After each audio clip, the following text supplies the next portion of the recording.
From the book Violent Crime by Fred Omori.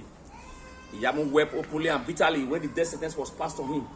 He was given a flicker of hope when the first Benin robbery and firearms acquitted him on the second charge. He started writing letters of appeal for clemency, attacking series of commendations later he got when he was seeing the good books of the authority. Iyamu never realized that when you overstep your bound, even those that sent you that error will abandon you. He rounding up his judgment on Iyamu, Omagege remarked that here was a man so much in love with his gun, he made it his wife.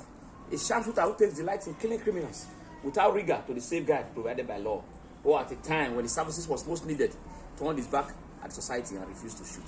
It was this carryover malice of Iyamu's extrajudicial killings that dictated his death. Iyamu was like a small wound that was allowed to fester and became cancerous and almost battered the image of the force. He should have been dealt with in an orderly room trial process and the services dispensed with rather than bitter throughout it. The bottom line is that Iyamu knew Anini, but the relationship went soured due to Kingsley Eweka issue, and Anini perceived injustice right from the raid at Ibadan and Orowo. From that moment, Anini then vowed to rope Iyamu into trouble as he believed Iyamu was the arrowhead of the attack against him. Policemen are taking a lot of risks at policing the society. We should be very careful when accusing them.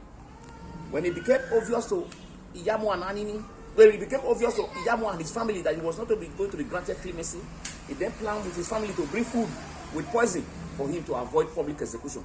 When his 16-year-old daughter brought the food to Adesuwa Division, now the headquarters of the newly established Zone 5, the police guard on duty asked her to taste the food. She refused. Iyamu was yelling from inside the prison cell that they should allow him to have the food as it was specially prepared for him. When the police guard on duty put some of the food on ground for a police dog to eat, 5 minutes later the dog convulsed and died. From then on, Iyamu was no more allowed to food to be brought to him.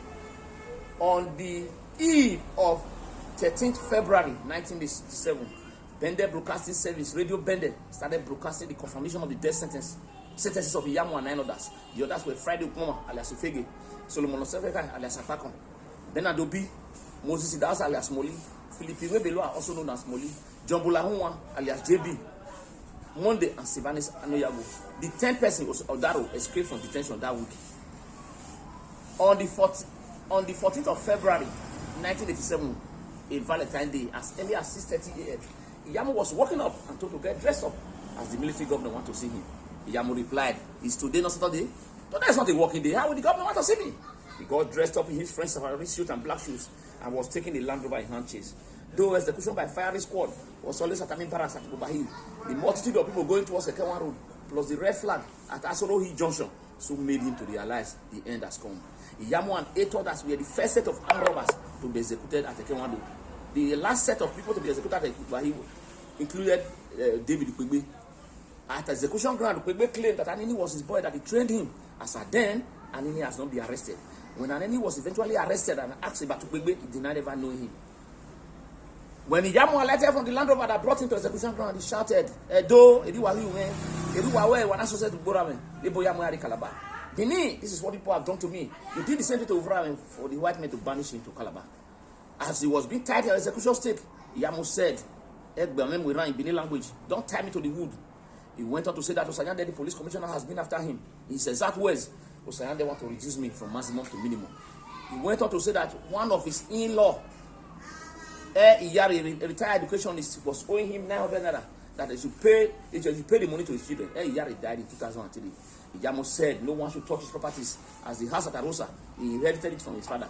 He took loan to renovate it. From the rentage he was getting, he used to build the one at Heneden Street, close to Second Cemetery at Dusebu, where he was buried in a mass grave along with the other 8 men. In rounding off the chat with the press, Iyamu burst into a Bini song.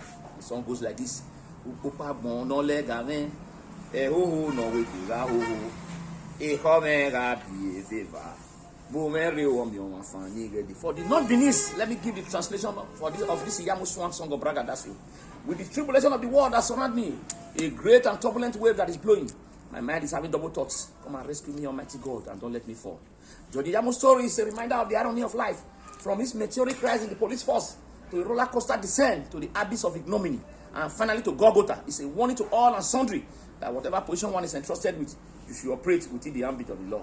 Let equity, fair play, and justice be your watchword. The Benis, who we are praising Iyamu for his ruthlessness against bandits, we are the same that said crucify him. Public opinion that pervade the air in the whole of Benin then might have played the role in the death verdict. Everything concerning Iyamu after his death were treated with disdain. A pariah status were attached to the personalities to the extent that his daughter at Idia College had to withdraw. What a tragedy of it.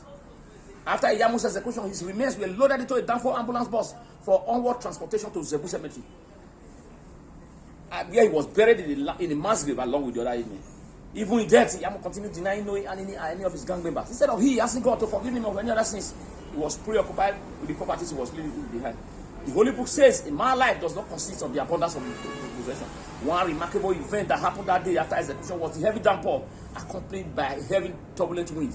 There were different interpretations by people of esoteric knowledge about that unusual natural phenomenon.